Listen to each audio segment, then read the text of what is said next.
what struck me about the return to the talk of inequality last night in President Obama's speech is that this was something, and not just that President Obama, not that that President Obama spoke about, but also that we heard this from Republicans. I had, I was working last night as far as I was concerned. So I watched Joni Ernst's rebuttal, or let me qualify that.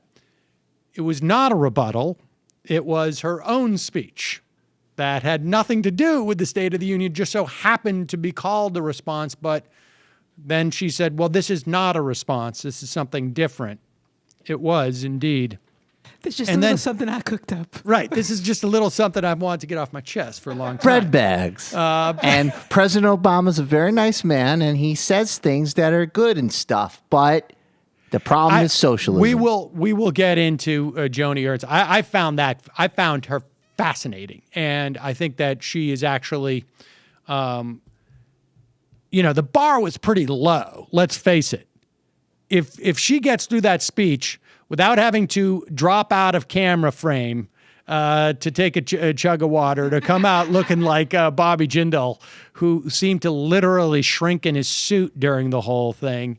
Bobby Jindal is the most awkward human being in politics. I'm just saying, the bar was incredibly low, and she did surpass it. And I'm not convinced that most Americans realize that she's actually, someone tweeted me the best, there are five, referring to the number of Cylons in Battlestar Galactica, because I think that she clearly was an early model Cylon, let's put it that way.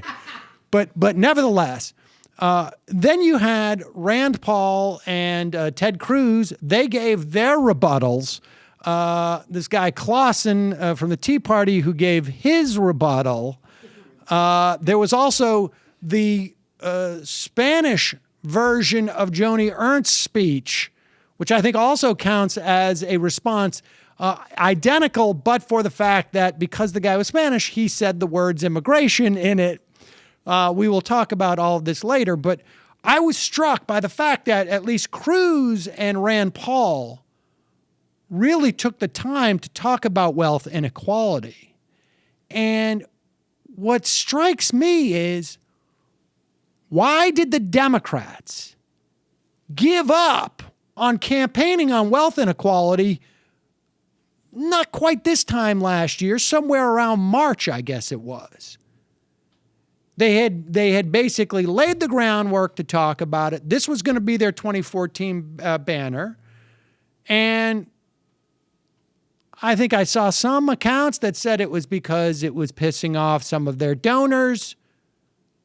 Or then people later tried to say that, well, it didn't poll well. And I've complained about this in the past. The Democrats decided to run against the Koch brothers, and that's all well and good. I think the Koch brothers are horrible people, or rather, I should say, they do horrible things to the country. I don't know them as individuals. But at the end of the day, it's all well and good to say the Koch brothers are bad, but how about dealing with the problems in America? The Koch brothers could, if you built a machine that was something that would send people to a parallel universe, and you were able to transmit the Koch brothers to a parallel universe, so they were no longer in our universe. I don't know why you'd have to go through all the trouble to do that, but bear with me. All of these problems would remain.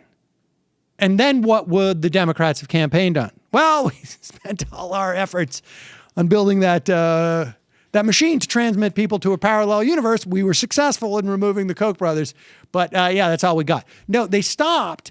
And if anything was clear last night, because we know a lot of these things, this is really much more about President Obama setting up for 2016 election. If anything was clear about last night was that this stuff resonates, or at least politicians seem to think it resonates in both parties. And yet we didn't see it in the run-up to 2014. And I would imagine that a lot of that has to do with I don't want to upset my my wealthy donors. I don't want to hurt their fees.